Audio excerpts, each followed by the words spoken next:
सभी को प्रणाम। मैं रवि पांडे कानपुर से एबी फाउंडेशन के इस कार्यक्रम में को मॉडरेटर की भूमिका से आज आपके समक्ष प्रस्तुत हूं।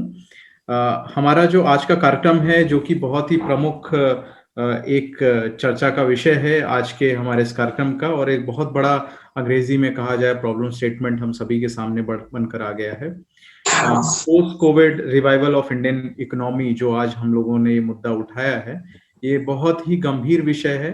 एक समय ऐसा था जब करीब 4% की जीडीपी ग्रोथ रेट पर हम चल रहे थे, और फिर 1920 में मार्च के बाद हमारी स्थिति हुई कि हमारी जीडीपी ग्रोथ रेट -8% तक चली गई।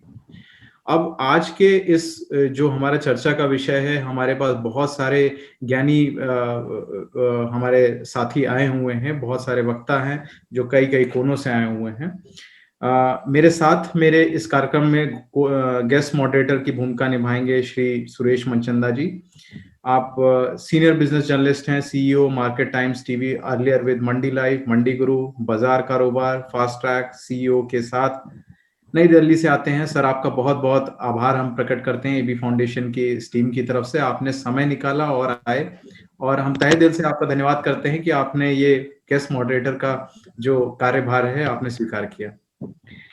साथ ही साथ हमारी जो एबी फाउंडेशन की टीम है, बहुत ही प्रमुख नाम है इन सभी में।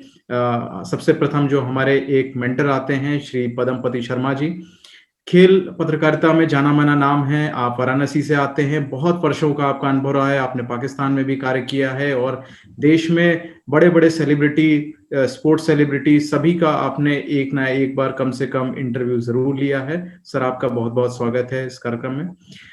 हमारे एक और साथी हैं श्री सीके मिश्रा जी, जो कि इस एबी फाउंडेशन के ट्रस्टी हैं। आप फाउंडर रह चुके हैं एबी फाउंडेशन के, आप दिल्ली से आते हैं, काफी जाने माने चार्टर्ड अकाउंटेंट हैं, फाइनेंस की काफी अच्छे ज्ञान रखते हैं। बहुत बहुत धन्यवाद सीके मिश्रा जी। और साथ ही साथ हमारे इस एबी फाउंडेशन की एक और कन्वीनर हैं एडवोकेट आनंद कुमार सिंह जी, जो कि कलकत्ता से आते हैं। आप फाउंडर पार्टनर हैं legal healers and associates Calcutta. इस पूरे कार्यक्रम की रूपरेखा रखने में आपका बहुत महत्वपूर्ण योगदान रहता है। अब मैं इस कार्यक्रम में आगे जाने से पहले सबसे सर्वप्रथम मैं चाहूंगा कि हमारे जो मेंटर हैं पदमपति शर्मा जी, वो 2 शब्द कहें, और उसके बाद हम इस कार्यक्रम में मुख्य वक्ताओं की तरफ हम अग्रसर होंगे। मैं समझता हूं कि सुरेश जी परिचय दे दें मेहमानों का, उसके बाद हम लोग कार्यक्रम की शुरुआत करें तो ज्यादा बेहतर होगा। हमारे जो गेस्ट आज आए हैं, और सुरेश मनचंदा जी, उनके बारे में थोड़ा सा बता दें, और उसके बाद फिर हमारे जो चंद्रकांत जी हैं वो अपने फाउंडेशन के बारे में बताएंगे। उसके बाद मेरा नंबर आता है, तो थोड़ा सा कोई बात नहीं है, और लेकिन सबसे पहले तो हमारे आगत मेहमानों का परिचय होना चाहिए। और सुरेश मनचंदा जी से मैं आग्रह करूंगा कि आप सर, आपको सबकी प्रोफाइल के बारे में मालूम है, तो कृपया आप उनका परिचय दीजिए। जी, बहुत बहुत शुक्रिया पदम जी। जैसा कि आपको पता है कि विषय क्या है, और उस विषय की बहुत बड़ी गंभीरता है, और उस गंभीरता की तरफ तो हम जाएंगे ही, लेकिन सबसे पहले मैं तहे दिल से शुक्रिया अदा करता हूं एबी फाउंडेशन का, और साथ ही श्री पदमपति शर्मा जी का, जिन्होंने अपॉर्चुनिटी दी। और साथ ही मैं तहे दिल से शुक्रिया अदा करता हूं सीके मिश्रा जी का, जिन्होंने इस गंभीर विषय को इस प्लेटफॉर्म के जरिए देश के सामने रखने की जहमत उठाई है। और जो इस पूरे डिस्कशन के बीच में हमारे साथ जो गेस्ट जुड़ रहे हैं, उनका जो तारुफ है अगर हम करवाएं, तो हालांकि कोई भी हस्ती ऐसी नहीं है जिसको किसी पर्टिकुलर विशेष परिचय की आवश्यकता हो, लेकिन चूंकि एक औपचारिकता होती है, एक भूमिका होती है, इसलिए ये औपचारिकता निभानी जरूरी है। क्योंकि श्री के.एन.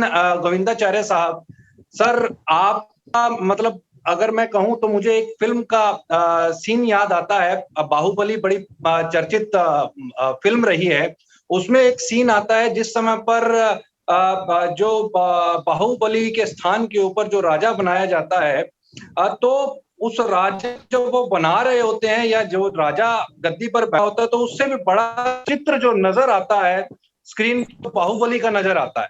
तो वैसी सी छवि आपकी KN गोविंदाचार्य साहब की है, जो किसी परिचय के मोहताज नहीं है। इनका व्यक्तित्व इतना वरिष्ठ है कि राजनीति में ये चाणक्य भी कहे जाते हैं, और RSS संगठन के साथ में काफी जुड़े रहे हैं। बचपन से ही काफी अहम भूमिका आपने निभाई है, देश को समर्पित है, और देश के साथ जो आपने देश के प्रति कार्य किया है सर, उसकी तुलना किसी भी चीज से नहीं की जा सकती। हालांकि अगर एक बात की जाए कि एक ऐसे समय में जब भारतीय समाज में चारों ओर तत्वनिष्ठा के स्थान पर व्यक्तिनिष्ठा देखा जा रहा है, ऐसे समय में राष्ट्रीय स्वयंसेवक के विचारों में आप पले बड़े हैं, और युवावस्था में ही आपने भारत माता के श्री चरणों में जो सेवा का जो व्रत लिया है, उसको अभी तक आप निष्ठा पूर्वक निभाते चले आ रहे हैं। उतार चढ़ाव भी काफी देखे हैं, लेकिन जो आपने व्रत लिया है सर, मतलब उसका अगर हम व्याख्यान करने लगे तो वो शब्द शायद कम पड़ते हैं।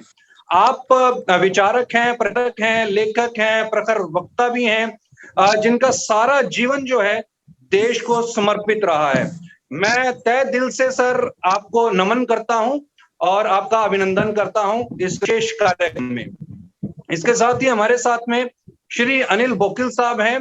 आप सर इकोनॉमिस्ट हैं, फाउंडर ऑफ अर्थ क्रांति हैं। चूंकि ये विषय भी अर्थ क्रांति से जुड़ा हुआ है, तो निश्चित तौर के ऊपर जो आपके जो विचार आएंगे वो दिशा देने वाले विचार होंगे और मार्गदर्शन देने वाले विचार होंगे। चूंकि आप आर्थिक स्थितियों को बड़ी बारीकी के साथ जानते हैं, समझते हैं, आपका पूर्ण जीवन जो है इन्हीं अर्थव्यवस्था की बारीकियों के बीच में से निकला है। साथ ही हमारे साथ में इस पूरी चर्चा के अंदर श्री सुनील पंत साहब जुड़ रहे हैं। आप डायरेक्टर हैं गजानाफर बैंक अफगानिस्तान से, और फॉर्मर CEO हैं आप Indian institute of insolvency professionals of ICAI। Sir आपका तो बिल्कुल चोली दामन का जो साथ है फाइनेंस इंडस्ट्री के साथ में, और बैंकिंग इंडस्ट्री के ऊपर में इस समय पर किस तरीके का लोड है, दबाव है, और एनपी होने के कितने खतरे हैं, और उससे इकोनॉमी को कितना दंड हो सकता है, इस पर आपके विचार जरूर जानना चाहेंगे। जो अब आने वाला जो समय है उसमें बहुत सारी चीजें इकोनॉमिक पॉइंट ऑफ व्यू से के मद्देनजर देखी जाएंगी। विषयों के ऊपर साथ में चर्चा करेंगे, लेकिन जो आपका एक्सपीरियंस है सर वो यहाँ पर मार्गदर्शन करेगा। इसके साथ ही हमारे साथ में चार्टर्ड अकाउंटेंट रंजीत कुमार अग्रवाल साहब जुड़ रहे हैं। आप सेंट्रल काउंसिल मेंबर हैं, और आपका जो वित्त है सर, चूंकि आप बाय नेचर चार्टर्ड अकाउंटेंसी के साथ में है, और चार्टर्ड अकाउंटेंसी की फाइनेंशियल इकोनॉमी के साथ में जो यूं कहें कि डॉक्टर ऑफ द इकोनॉमिस्ट या इकोनॉमी, तो वो गलत नहीं होगा, क्योंकि चार्टर्ड अकाउंटेंट से बेहतर इकोनॉमी को कौन समझेगा, और साथ ही उसमें जो है जो भूमिका है वो आपकी बड़ी अहम हो जाती है। इसके साथ ही डॉक्टर अखिलेश त्रिपाठी हमारे साथ जुड़ रहे हैं। आप एकेडमिशियन भी हैं, और साथ ही आप एक्स बैंकर रहे हैं, आप जयपुर से बिलोंग करते हैं, और आपके जो विचार हैं काफी महत्वपूर्ण होंगे इस चर्चा के दौरान। तो मैं आप सभी महानुभावों का तहे दिल से इस पूरी चर्चा के अंदर स्वागत करता हूं और अभिनंदन करता हूं। मुझे ऐसा लगता है कि ये जो चर्चा है ये निश्चित तौर के ऊपर एक कंक्रीट चर्चा होगी, और इसमें से कुछ ना कुछ ऐसी बातें निकल करके आएंगी जो देश हित के लिए होंगी, देश के लिए। और इसी के साथ ही मैं ज्यादा समय नहीं लेते हुए जो डायस है वो CK मिश्रा जी दूंगा, वो अपनी बात रखें और पूरा जो ये एजेंडा है उस पर अपना दृष्टिकोण दें। धन्यवाद सुरेश जी। सबसे पहले मैं सबका परिचय तो नहीं दूंगा, लेकिन हमारे जितने भी बड़े लोग हैं यहाँ पे, जितने हमारे स्पीकर हैं, जितने हमारे मॉडरेटर और कोऑर्डिनेटर, हमारे आनंद जी, सभी का मैं प्रणाम करता हूँ। सर, हमने ये जो AB फाउंडेशन बनाया है, बाद में हमारी टीम ने इसका नाम रखा आत्मनिर्भर भारत। क्या संयोग था कि AB फाउंडेशन 4 साल पहले बनी थी, लेकिन वो नाम ऐसा मैच हुआ कि AB फाउंडेशन आत्मनिर्भर भारत बन गया। और पद्म सर और रवि जी के और आनंद सर के उपलक्ष्य में हम लोगों ने अप्रैल में स्टार्ट किया था लास्ट ईयर, जैसे पद्म सर ने बताया था अभी। कि 50 से ज्यादा वेबिनार किया और हमने कोई ऐसा सेक्टर नहीं छोड़ा कि जहां पे हमने जिस मुद्दे को ना उठाया है। एडवोकेट, पत्रकार, राजनीति से लेकर के कि भाई वहां भी आपका बिजनेस व्यापार चल सकता है, आप वहां भी अपनी जिंदगी चला सकते हैं। थिंक टैंकर से लेकर के एडवोकेट और जो भी हमने फार्मर, एमएसएमई सेक्टर, कोई भी हमने नहीं छोड़ा सर। इवन ऑटोमोबाइल सेक्टर और डीआरडीओ से भी हमने किया, कितने ऑफिसरों से रिक्वेस्ट किया, हम लोगों ने आए वो लोग। हम लोग जो लोग भारत में पलायन करके गए थे, गांव की तरफ गए थे, पता वहां पे कोरोना पीरियड में, उनको मैंने लिंक किया। हम लोगों ने कितने लोगों को बिजनेस स्टार्ट कराया। इससे हमारी संस्था न किसी से चार्ज करती थी न करती है। हम लोग हमेशा ओपन माइंड से लोगों की हेल्प करने के लिए आगे रहते हैं। मैं बहुत ज्यादा समय नहीं लूंगा क्योंकि आप बहुत बड़े गणमान्य लोग सब लोग आए हुए हैं। धन्यवाद सर। बहुत बहुत शुक्रिया मिश्रा साहब। एबी फाउंडेशन के बारे में आपने बताया, निश्चित तौर के ऊपर जो काम आप रहे हैं इकोनॉमिक के पॉइंट ऑफ व्यू से काफी सराहनीय है, और निश्चित तौर के ऊपर जो डिस्कशंस और जो डिबेट्स आपने किए हैं उसमें से जो डेटा निकल करके आया है और जो इकोनॉमिक पॉइंट ऑफ व्यू हम लोग चाहते हैं, उससे जो लोग चर्चा के अंदर शामिल होते हैं उनको ना कहीं जरूर बेनिफिट मिलता है। तो अब मैं इस चर्चा के अंदर पदम जी को इनवाइट करता हूं। पदम जी, आप इस पूरी जो चर्चा है उस पर आप अपने विचार रखिए और जो आपका जो एक्सपीरियंस वो आप बताएं। सभी को नमस्कार। हमारे जो मेहमान हैं उनको प्रणाम। साथ ही हमारे पिछले 1.25 साल से हम लोग एक टीम के रूप में जुटे हुए हैं निस्वार्थ भाव से। भाव केवल एक देश हित का है। दूसरी लहर जब आई तब किसी ने यह परिकल्पना नहीं की थी कि इतनी भयावह होगी।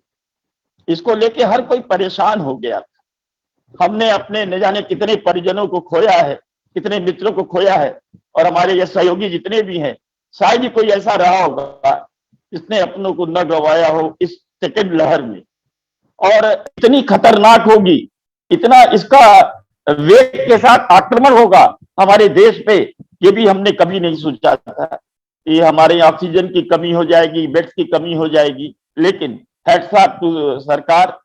मैं सरकार की प्रशंसा नहीं कर रहा हूं, लेकिन मैं ये जरूर कहूंगा कि उनके अथक प्रयासों से बेड्स की भी समस्या हल हो गई, ऑक्सीजन की भी समस्या हल हो गई, सब कुछ हल हुआ, लॉकडाउन हुआ, और अब धीमे धीमे वो सेकंड लहर उतार पे है, और अब मार्केट खुल रहे हैं, सब कुछ खुल रहे हैं। लेकिन जो सबसे बड़ी समस्या आपके सामने मुंह बाय खड़ी है वो है देश की इकोनॉमी।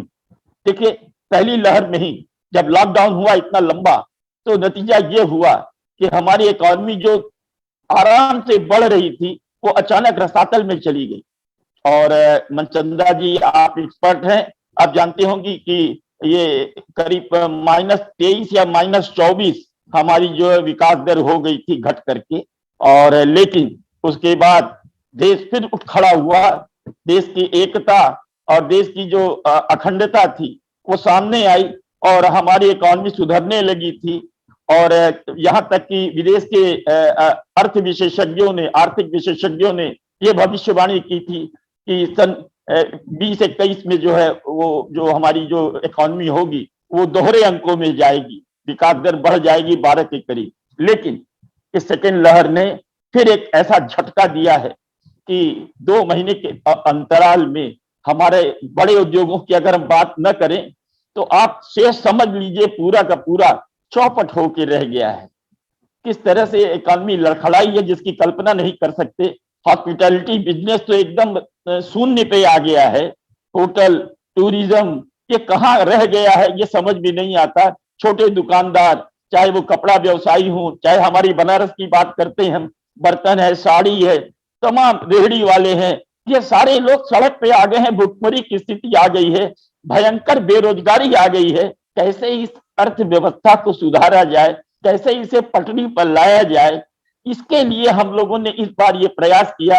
अनिल बोकिल जी एक पेशे से इंजीनियर रहे हैं, शिक्षा पेशे से क्या, शिक्षण से वो एक इंजीनियर रहे हैं, लेकिन मैं उनको प्रणाम इसलिए करता हूं कि बड़ा उर्वरक दिमाग है उनके पास। मैं उनके साथ 7-8 वर्षों से जुड़ा हुआ हूं, और मैं जानता हूं कि उनको अगर आज सरकार के सलाहकारों में शामिल कर लिया जाए तो देश 6-7 महीने के भीतर देश की आर्थिक व्यवस्था जो है, जो इसकी इकॉनमी है, उसका काया पलट हो जाए।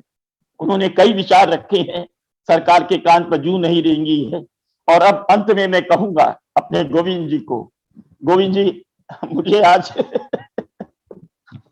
मेरी आंख में आंसू है कि आज हमारा आपका 50 से 55 साल का सानिध्य रहा है, और मेरे लिए आप कोई नेता नहीं, आप चाणक्य नहीं, आप मेरे लिए देवता रहे हैं, देवतुल्य रहे हैं। और जैसा कि मनचंदा जी ने कहा कि आपने जो वादा किया था 1964-65 में कि पदम जी मैं पैसे के लिए नहीं आया हूं, मुझे भारत माता की सेवा करनी है। अगर पैसा कमाना होता तो मेरे पिता डीन ऑफ फैकल्टी है, मैं 30 रुपए महीने के पत्रक पर राम मंदिर में नहीं सोता, और ये निभा दिया। मैं बड़ी बात नहीं कहूंगा, अन्यथा नहीं लीजिएगा गोविंद जी। अटल जी हो, अडवाणी जी हो, मुरली मनोहर जोशी हो, आज मोदी जी हो, इन सबों ने सत्ता का सुख लिया है। राज्यसभा के सदस्य रहे, लोकसभा के सदस्य रहे, मंत्री रहे, प्रधानमंत्री रहे, लेकिन आप भाजपा के शीर्ष स्तर पर रहने के बावजूद आपने कोई पंचायत का चुनाव भी नहीं लड़ा। और आज भी इस उम्र में भी आप जो है मुझे लगता है कि आप देश सेवा में संलग्न है, और आपके पास स्वदेशी जागरण मंच के आप संस्थापकों में से एक रहे हैं। स्वदेशी तो आपका मन प्राण रहा है, और मुझे लगता है कि आप आज अपने सारगर्भी संबोधन से हम लोगों को एक दिशा देंगे। और अनिल जी जो है वो जो कहेंगे उस पर मैं आपकी समीक्षा जरूर चाहूंगा, और यही बात मैं अपने अन्य वक्ताओं से भी चाहूंगा कि वो भी अनिल जी को ध्यान से सुने और उस पर अपना रिव्यू दें। धन्यवाद, प्रणाम।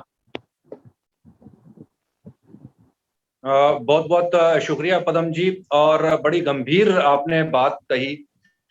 निश्चित तौर के ऊपर इस समय जो समय है, एक समय जब पहली वेव आई थी कोरोना की, तो लग रहा था कि उसको स्टार्टिंग के अंदर में देश ने बड़े उत्साह के साथ भी लिया। एक डिफरेंट पिक्चर जो है वो दुनिया के सामने गई, और उस लॉकडाउन के दौरान लोगों के अंदर हमने कोई भय नहीं देखा था, बल्कि ऐसी तस्वीरें निकल करके आ रही थी कि लोग एंजॉय कर रहे हैं। और इकोनॉमी का जो उस समय पर हालांकि डंट जो लगा था, उसकी तेजी के साथ देश उभरा भी था, और इतनी तेजी के साथ और जो कॉन्फिडेंस उस समय पर देखने को मिला था, जो आत्मबल उस समय पर देश के लोगों के अंदर देखने को मिला था, जो जज्बा था उस कोरोना की फर्स्ट वेव से लड़ने का, वो पूरी दुनिया के अंदर एक मिसाल बना था। लेकिन ये जो 2021 के अंदर जो सेकंड वेव आई, इसने पूरे देश को हिला कर रख दिया था। पहली वेव से तो इकोनॉमिकली उभर भी गया था देश, लेकिन इस समय पर जो घर का चिराग कमाने वाला था, लोगों ने अपने चिरागों को भी खोया है। इकोनॉमिक काफी बड़ा है, इसका अभी रिजल्ट सामने धीरे धीरे हो सकता है, इसको सामने आने में 1 महीना लगे, 2 महीना लगे, 3 महीने तक सामने चीजें निकल करके आएंगी। लेकिन देश को इस समय पर इतनी मजबूती के साथ और आगे तेजी के साथ बढ़ना होगा, और विश्व के सामने एक बार से वैसी ही मिसाल रखनी पड़ेगी, इसमें कोई दो राय नहीं है। और उसी के ऊपर हिसार भी लगी हुई है, और जैसे जैसे अभी इकोनॉमी पटरी पर आ रही है, लोगों ने वैसे ही आत्मबल और आत्मविश्वास फिर से जगाना शुरू भी किया है। इसी के साथ ही मैं अनिल बोकिल जी को यहाँ पे आमंत्रित करता हूं, वो अपनी बात रखें, क्योंकि आर्थिक जो उतार चढ़ाव हैं देश के, बड़ी नजदीकी से आपने उनको देखा है, बड़ी बारीकी से आपने उनको देखा है। और जिस तरीके से एक सर्जन जो है वो हार्ट की और न्यूरो की सर्जरी करता है, ऐसे ही आपने बारीकी जो वेन्स हैं इस अर्थतंत्र की, वो आपने नजदीक से देखी हैं। अनिल वकील जी, डायस आपके पास। आज अगर सरकार ये कर सकती है कि जिनके डिपॉजिट्स जितने बैंक के पास आए हैं, जिन लोगों ने पैसा बैंकों में रखा है टाइम डिपॉजिट में या करंट केस में सेविंग में, तो सरकार अगर उसका पूरे जो सूद है, जो इंटरेस्ट है, वो बैंकों को देगी, बैंकिंग सेक्टर को, यानी बैंकिंग सेगमेंट को, तो ये क्या होगा कि बैंकिंग का रॉ मटेरियल 0 कॉस्ट हो जाएगा। तो बैंक ये ऑफर कर सकती है कि जिनका अभी बिजनेस चल रहा है, जिन्होंने बिजनेस के लिए पैसा लिया है, वो उतने ही कम कॉस्ट में लेंडिंग के रेट भी नीचे आ जाएंगे। वो भी शायद 0% तक आ सकते हैं। आज मैं आपको दो मोटे मोटे फिगर बताता हूं। अगर हमारे देश में आज पूरे देश में जो डिपॉजिट्स है बैंकों के पास, वो समझो 150 लाख करोड़ के हैं। उसके ऊपर 6% का अगर इंटरेस्ट समझा हमने सालाना, जो डिपॉजिटर को देना है बैंकिंग को, वो करीबन 9 लाख करोड़ तक जाता है, 9 लाख करोड़। अभी उसमें से बैंकों ने 110 लाख करोड़ का लेंडिंग किया होगा, 110 लाख 115 लाख, क्योंकि 10-15% तो बैंक खुद के पास रखेगी, 15-20% जो उसका शेयर होता है, 80% वो लैंड करेगी डिपॉजिट्स की। तो 110 करोड़ की अगर हम बात करेंगे 9% से भी, तो 9-10 लाख करोड़ के अंदर वो भी पैसा हो जाएगा। जो बैंक को आने वाला रेवेन्यू 9-10 लाख करोड़ है और बैंक को देने के लिए 9 लाख करोड़ की लायबिलिटी है जो डिपॉजिट पे देनी है। अगर सरकार ने बैंक को यह पैसा दे दिया है कि डिपॉजिटर का जो इंटरेस्ट रेट है वो सरकार देगी, यानी वो आरबीआई से भी दे सकती है, उसके मैकेनिज्म काफी अच्छे हैं और वो अभी आज के देश में वो बहुत ही प्रैक्टिकल भी है, क्योंकि आज हमारे पास, हमारे देश के पास रिकॉर्ड फॉरेन एक्सचेंज आ गया है करीबन $600 बिलियन का। तो ये मेजर, वन टाइम मेजर अगर हमने ले लिया, तो ये क्या होगा कि हमारा जो छोटा जो ये होता है, जो डिपॉजिटर होता है, जिन्होंने पैसा रखा है, वो सिक्योर्ड हो जाएगा। कोरोना जैसे एक बड़ी महामारी में, विश्व महामारी में भी हमारी इकोनॉमी और मेरा पैसा सेफ है, सिक्योर्ड है, उसका भरोसा बैंकिंग पे बना रहेगा, अपने देश की पूरी सिस्टम पे बना रहेगा। और इसी वक्त अगर ये हो गया कि लेंडिंग रेट भी बैंकों ने इसी तरीके से कम कर दिया, यानी 0% से 1%, 2% तक मैक्सिमम, ये फाइनेंशियल ईयर के लिए, तो ये बहुत बड़ा फायदा ये देश के लिए होगा। एक तो ये होगा डेफिनेट कि 1 साल 2 साल के लिए तो एनपीए बनेंगी नहीं, नॉन परफॉर्मिंग असेट, क्योंकि 3 महीने के अंदर आपने अगर भुगतान नहीं किया इंटरेस्ट का, तो आप एनपीए बन जाएंगे। यहां 0% या 1% यानी इंटरेस्ट का कोई प्रेशर ही नहीं बनेगा।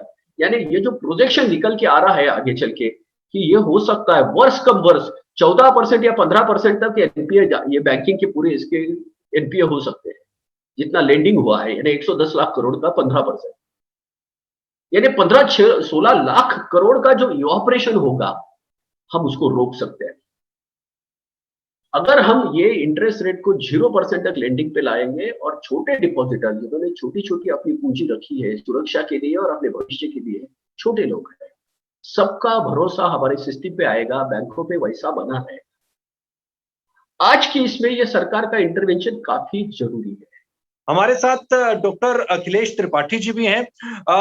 उनका भी जो नाता रहा है बैंक्स के साथ और फाइनेंशियल इंस्टीट्यूशंस के साथ काफी गहरा रहा है। आप जयपुर से हैं। अखिलेश जी, आप अपने विचार रखें, आपको क्या लगता है? हालांकि अगर मैं कहूं कि इस समय पर बहुत सारी ऐसी स्थितियां हैं जिनके ऊपर में ध्यान देना काफी जरूरी है। एक तो अगर हम देखें तो हिंदुस्तान के अंदर जो लोगों का जो नेचर है वो भी डिफरेंट है। आप पंजाब में चले जाइए, काफी लाइफ स्टाइल है, वो अगर लोन लेगा तो वो अपने लेविश स्टाइल के ऊपर ही उसको उड़ा देगा। तो कहीं हरियाणा के अंदर चले जाए तो वहाँ पे अलग डिफरेंट स्ट्रेटेजीज है। गुजरात, महाराष्ट्र, वहां का लाइफस्टाइल डिफरेंट है, तो वो चीजें भी काफी महत्वपूर्ण हो जाती हैं। तो ऐसे में आपको क्या लगता है, जो अभी पेंडेमिक की वजह से जो स्थितियां पैदा हुई हैं, उसको किस तरीके से टैकल किया जा सकता है? शुरुआत करना चाहूंगा एक बहुत छोटी सी चीज से लिए कि कोई भी इकोनॉमी डिपेंड करती है डिमांड एंड सप्लाई बोथ के ऊपर। डिमांड है तो सप्लाई जनरेट होगी, सप्लाई है तो डिमांड जनरेट होगी। It is basically catch 22 thing. और देखा जाए तो भारत के अंदर प्री कोविड और पोस्ट कोविड, जैसा हम लोग हर बार बात करते हैं, एपिडेमिक अचानक आया और जिसने सारी की सारी इकोनॉमी को बिल्कुल तहस नहस करके छोड़ दिया। लेकिन ये भारत था जिसने बहुत सारी अपनी स्कीम लेके ये आए। मैं उस स्कीम में जाना नहीं चाहूंगा, जहां पर करीबन कहते हैं कि 15 लाख करोड़ रुपए का एक पैकेज आया, फिर वो लोग कहते हैं कि 35 लाख करोड़ का पैकेज आया, फिर कहते हैं साहब जीडीपी का 2% पैकेज आया। वो सब चीजें बात की हैं, लेकिन 2-3 चीजें बहुत इंपॉर्टेंट हैं कि डिस्पाइट, अगर आप गौर करेंगे तो भारत की इकोनॉमी, एक जो टेक्निकल रिसेशन आया था पिछले फाइनेंशियल ईयर में, फर्स्ट क्वार्टर में और सेकेंड क्वार्टर में जब 23.49% का नेगेटिव ग्रोथ था और अगले क्वार्टर में 7 पॉइंट समथिंग का उसमें नेगेटिव ग्रोथ था, तो automatically it was a technical recession. इससे निकलने के बाद अगर आप गौर करेंगे कि हमारा जो कैपिटल मार्केट है वो ग्रो किया है और ऐसे ग्रो किया है। अगर रिसेंटली मैं अगर आप लोगों ने देखा होगा जितनी भी जो कॉर्पोरेट के रिजल्ट्स आ रहे हैं वो रिजल्ट्स सारे बहुत अच्छे आ रहे हैं। तो ये दो चीजें इंडिकेट करता है। Number first, there have been production and there have been consumption in one way or the other, because actually when you see कि government has giving free ration everything for the last almost 1 year। 23rd मार्च को जब corona declare हुआ और 24 मार्च को जब आदरणीय PM साहब ने लॉकडाउन की पहली बार घोषणा की, तो वर्चुअली आज के डेट में देखा जाए तो 1 साल 3 महीने के बाद हम जहां पर 23% नेगेटिव ग्रोथ में थे फर्स्ट क्वार्टर में और आज हम पॉजिटिव ग्रोथ में जा रहे हैं, ये बता रहा है कि there is something strength in our country. और रहा सवाल फॉर्मल लैंडिंग का और इनफॉर्मल लैंडिंग का, तो मैं इस पर इतना कहना चाहूंगा कि गवर्नमेंट ऑफ इंडिया ने थ्रू बैंकिंग इंडस्ट्री ऐसी बहुत सारी स्कीम निकाल रखी। जैसे अभी रिसेंटली कुछ दिन पहले गवर्नमेंट ने कहा था कि 10,000 रुपए पर रेहड़ी वाले को, पर चाय वाले को आप लैंडिंग करिए। तो मेरे कहने का पॉइंट ये है, और ये वर्चुअली बहुत चीप रेट ऑफ इंटरेस्ट है। बात जीरो रेट ऑफ इंटरेस्ट की हो रही, उसको मैं ज्यादा टच नहीं करूंगा, बस मैं 3-4 पॉइंट उसके डिफरेंस में रखना चाहूंगा कि जीरो रेट ऑफ इंटरेस्ट से बेटर ये है अगर आप वो दे देंगे तो वर्चुअली ये जो फाइनेंसिंग है, चाहे वो एमएसएमई को फाइनेंसिंग हो, चाहे वो एग्री सेक्टर को फाइनेंसिंग हो, चाहे वो एक्सपोर्ट इंडस्ट्री को फाइनेंसिंग हो, वो कहीं ना कहीं पहुंचकर जो जैसा कि पंत साहब ने कहा कि there should be difference of 2% between the landing and the borrowing so that the depositor can have something. वो वर्चुअली 2% भी कई बार नहीं रह पाती because of the incentive given by the government of India as well as the banking industry itself. जो borrower के real cost है वो वर्चुअली बहुत कम आ जाती है। और इसके साथ साथ जो बोरोविंग कंसर्न है वो apart from the interest rate they also get tax benefit. So the issue is here कि सिर्फ, और मैं सिंपली ऐड करना चाहूंगा कि अगर जीरो इंटरेस्ट की बात होती है with due regard to the things, we should never forget the concept of Japanification और द कंसेप्ट ऑफ डिफ्लेशन, जहां पर ये आया था कि अगर आप कोई चीज के प्राइसेस बहुत कम कर देते हैं या परचेजिंग पावर की कैपेसिटी बढ़ा देते हैं, जो कंज्यूमर उसके हाथ में इंसेंटिव दे देते हैं, तो वो जरूरी नहीं कि वो हर बार खरीदने ही जाए। पॉसिबिलिटी है कि वो उसको ये और सोचता रहेगा कि इसके प्राइसेस और नीचे आएंगे। जापानिफिकेशन में यही हुआ था, जीरो रेट ऑफ इंटरेस्ट था और प्राइसेस इतने ज्यादा नीचे आ चुके थे कि उनके पास इंसेंटिव होने के बावजूद भी they did not go for consumption. तो basically there have been a issue. हम लोगों के साथ ये हो सकता है अगर हम लोग ये कर देंगे तो शायद इसके परिणाम ये ना हो सके और हो जाएंगे। वो क्या हो सकते हैं, बस मैं शेयर करना चाहूंगा कि बहुत बड़ी चीज होती है हमारे यहाँ पर पैसे का रिसाइकलिंग होना। हम जब बात करते हैं कि जीरो रेट ऑफ इंटरेस्ट या ये इंसेंटिव यूरोपियन कंट्रीज के अंदर है, अमेरिका में है, लेकिन हम ये भूल जाते हैं कि American legal laws are very stringent. Malaysia में इकोनॉमिक ऑफेंसेस क्राइम है। जापान के अंदर इतने ज्यादा एथिकल स्ट्रॉन्ग वहां पर कल्चर है कि वो ऐसा कर ही नहीं सकते। अमेरिका में अगर आप लीगल ऑफेंसेस करते हैं तो विद इन ईयर आपको डिसीजन मिल जाएगा। हमारे यहाँ वो लूप होल है। हम सिस्टम को मैनिपुलेट करते हैं वन वे और द अदर, और हम ये मान के चलते हैं कि अगर हमने ये पैसा बोरो कर लिया है तो हमें इसकी रिसाइकलिंग करनी नहीं है। तो मेरा सिंपल सबमिशन यही था कि गवर्नमेंट को चाहिए कि एक तो नंबर फर्स्ट, अगर वो इकोनॉमी को रिवाइव करते हैं, ऑलरेडी बहुत सारे पैकेजेस आरबीआई ने दे दिए हैं, गवर्नमेंट ऑफ इंडिया ने दे दिए हैं, लिक्विडिटी की कमी नहीं है। 2-3 सेक्टर पर उनको ध्यान देना चाहिए मेरे हिसाब से। ऑलरेडी गवर्नमेंट ने ध्यान दिया है इंफ्रास्ट्रक्चर के ऊपर, डिफेंस मैकेनिज्म के ऊपर, स्पेस सेक्टर के ऊपर, लेकिन 2-3 चीजें, number first tourism, second number education sector. अगर गवर्नमेंट इस पे ज्यादा ध्यान देना शुरू करेगी, अगर इन सेक्टर को रिवाइव करना चाहेगी, तो मेरे हिसाब से जो रिकवरी, जो इकोनॉमी की रिकवरी है पोस्ट कोविड, ज्यादा अच्छी तरह हो पाएगी। इकोनॉमी बिल्कुल राइट ट्रैक पर है। ये इंडिकेटर हमारा मार्केट दे रहा है, जो 25,000 सेंसेक्स 25 मार्च 2020 को था, वो आज बढ़कर 50,000 हो गया है। 100% उसमें ग्रोथ है, और ये ग्रोथ बाकायदा डिपेंडेबल है। तो मेरा मानना यह है कि we are on the right track, we have to see. Thank you very much. Thanks a lot. बिल्कुल, thank you sir, thank you very much. और अभी हम रंजीत अग्रवाल जी को इस चर्चा में शामिल करते हैं। रंजीत जी, आपसे निवेदन है, कम समय के अंदर में एक संक्षिप्त बात रखने की आप कोशिश कीजिए, क्योंकि समय बीतता जा रहा है और अभी इसके बाद आपकी चर्चा के बाद में हम अपने चीफ गेस्ट को भी सुनेंगे। Okay, thank you very much Suresh ji. And मैं एबी फाउंडेशन का आभारी हूँ कि मुझे भी इस चर्चा में शामिल होने का मौका मिला। मैं अपनी बात यहाँ से शुरू करूंगा कि एक OECD ऑर्गेनाइजेशन है, organisation of economic cooperation and development, और वहां पर एक अर्थशास्त्री हुआ करते थे, अंग्लेस मेडिसन।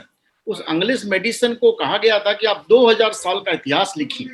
तो उन्होंने 0 से 2000 साल के इतिहास को लिखा, और 2000 साल में इतिहास लिख के वो OECD की वेबसाइट पर अभी भी है, कोई भी चाहे तो देख सकता है। और उन्होंने कहा था कि 0 से 1500 साल का जो पीरियड था, उसमें जो वर्ल्ड की जीडीपी थी, उसमें 2/3 कंट्रीब्यूशन वो भारत का था। ये एक अंग्लिश मेडिसिन का रिसर्च किया हुआ पेपर OECD के आज भी है। तो मेरा ये कहना है कि हिंदुस्तान में जो ये इनहेरेंट स्ट्रेंथ है, हमारा जो वसुदेव कुटुंबकम का जो फॉर्मूला है, हम लोग क्या कहते हैं, learn, earn and then return. हम कमाते भी हैं, खाते भी हैं, पढ़ते भी और दूसरे की मदद भी करते हैं। तो ये जो स्ट्रेंथ है हमारी, इसके कारण हमें बहुत सारी सुविधा है बाउंस बैक करने की। लेकिन अनफॉर्चुनेटली जो लिमिटेड टाइम है इस कोविड का, जिसमें कि इंटरेस्ट रेट कम होनी चाहिए, 0 हो नहीं सकती है, क्योंकि डेवलपिंग कंट्री में आपको इन्फ्लेशन भी चाहिए और इंटरेस्ट भी चाहिए, अदरवाइज आप ग्रो नहीं कर पाएंगे। ये वर्ल्ड वाइड इकोनॉमी के सिद्धांत हैं। लेकिन फॉर द टाइम बिंग अगर आप इसमें पैकेज भी दे पाते, स्टिमुलेशन भी देते हैं, इंटरेस्ट रेट भी कम करते, वो एक बात होगी, that is for the short term. लेकिन आप लॉन्ग टर्म की अगर बात करें तो आप देखो कि इस कोविड में भी 38 बिलियन पैदा हो गए नए, और 15% से ज्यादा लोग बिलो पॉवर्टी लाइन चले गए। ऐसा क्यों हुआ? क्या कोविड में बिलियनर को पैसा कमाने की छूट मिल गई और गरीब के पैसे हाथ से निकल गए? तो ये जो पॉलिसी मेकिंग है हमारे देश में, अनफॉर्चुनेटली जो ब्यूरोक्रेटिक पॉलिसी मेकिंग जो बनती है, वो लार्जर कंसल्टेशन है नहीं, और लार्जर कंसल्टेशन नहीं होने के कारण ह्यूज मैन पावर, हमारे देश के जो लोगों के ह्यूज मैन पावर जो वेस्ट होते हैं। आप देखो, ये पोर्टल के इशू ले लो, GST के ले लो, इनकम टैक्स के ले लो, कितने बारे अमेंडमेंट्स आते हैं, कितने नोटिफिकेशन आते, दिन भर सारे लोग इसी में लगे रहते हैं। जो उनका थॉट प्रोसेस जहां लगना चाहिए वो यूज नहीं हो पाता है। और तीसरी बात, हमारे यहाँ यंग पॉपुलेशन 140 करोड़ में 70% लोग 35 साल से नीचे के हैं। ये डबल एज सॉर्ड है। एक तरफ से ये डेमोग्राफिक डिविडेंड भी है, तो एक सोशल अनरेस्ट का कारण भी है। अगर आप इनको चैनलाइज नहीं कर पाए, अगर आप इनको प्रॉपर्ली चैनलाइज नहीं कर पाए, तो it will lead to the social unrest. इसीलिए आज कोई भी कंट्री हो, कितने दिन आप घर में बच्चे को बैठ के खिलाएं? स्टिमुलस देना जरूरी है, लेकिन उसको आपको स्किल भी बनाना पड़ेगा, डेवलप भी करना पड़ेगा। क्योंकि एक बच्चा, एक माँ बाप के 2 बच्चे एक हवाई जहाज में सफर करे और एक को खाने को ना मिले, ये किसी भी परिवार में चल नहीं सकता है, वहां पर झमेला होना ही है। तो हमारा देश अगर एक परिवार है, तो ये जो 140 करोड़ की पॉपुलेशन में जो 35 साल के नीचे के लोग हैं, इनको स्किल करना बहुत जरूरी है। और बहुत सारे इशू है, चूंकि समय की कमी है, तो मैं इस बात को यहीं पर समाप्त करता हूं और आगे वक्ताओं को सुनने में ध्यान दूंगा। Thank you very much.